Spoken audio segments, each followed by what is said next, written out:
Terminamos então o primeiro ponto de ordem de trabalhos. Esta proposta de lei será votada em momento oportuno, ou seja, na sessão de votações que ocorrerá às 12 horas.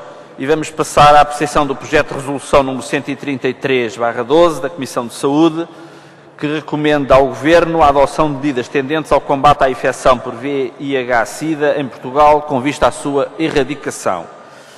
Pelo PCP tem a palavra o Sr. Deputado Bernardino Soares. Muito obrigado, Sr. Presidente. Sr. Presidente, Srs. Deputados, queria assinalar em primeiro lugar o facto muito positivo que será a aprovação desta resolução.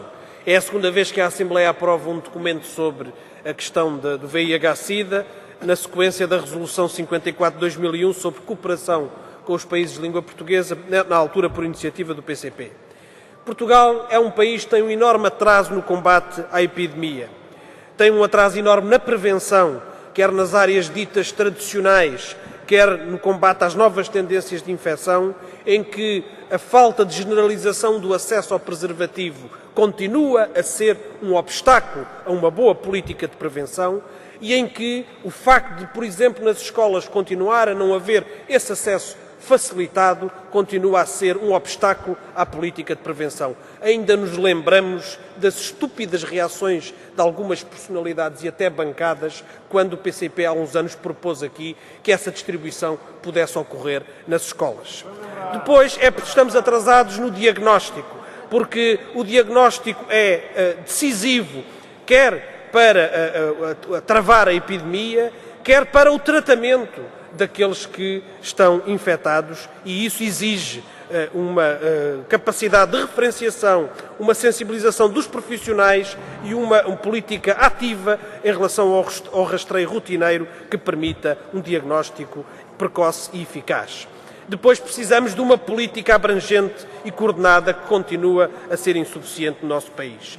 De facto, o princípio dos 3 U's que é referido pelas organizações é essencial. Um só plano de ação acordado e aplicado por todos, uma só coordenação nacional com uma ação transversal e que tenha meios e recursos para levar a cabo, um só sistema de avaliação acordado e reconhecido, tal como recomenda a ONU-SIDA. Vivemos um momento crítico em relação a muitas questões e também em relação ao combate ao VIH-Sida. Porque vivemos um momento de uma política extremamente restritiva no financiamento do Serviço Nacional de Saúde e dos hospitais, em que o custo dos medicamentos para o tratamento, para a terapêutica antirretrovírica, é evidentemente um alvo fácil e óbvio de quem quer reduzir à força aquilo que são os custos com medicamentos nas unidades hospitalares, como já está a acontecer noutras patologias como a oncologia, em que essas restrições se estão a aplicar em relação aos doentes que têm essas patologias. Nós somos favoráveis a uma forte negociação em que o Governo assuma o seu papel para que os custos com estas terapêuticas baixem, porque podem baixar, isso não põe em perigo os lucros das multinacionais desta área do medicamento. Mas nunca aceitaremos uma restrição no acesso universal a esta terapêutica.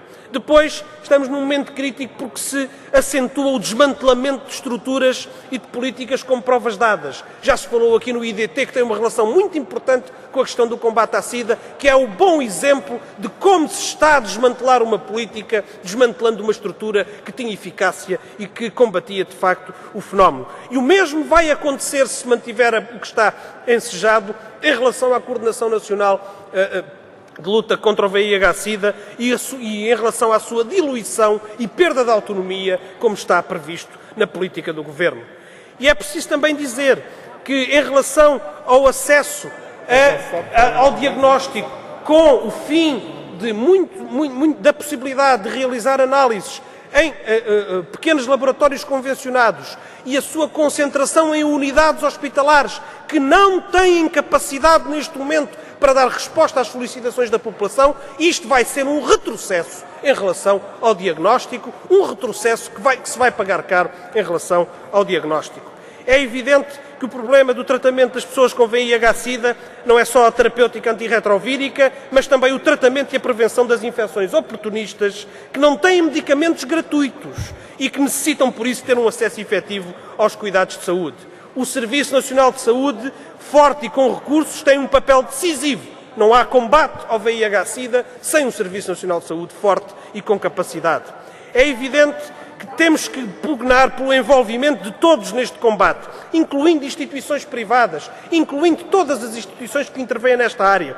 Mas não aceitamos que isso signifique uma repartição, isto é, uma diminuição das responsabilidades do Serviço Nacional de Saúde e das políticas públicas. E este combate não é só na saúde, é no meio laboral, no acesso à habitação, nos seguros, na discriminação que ainda resiste na sociedade.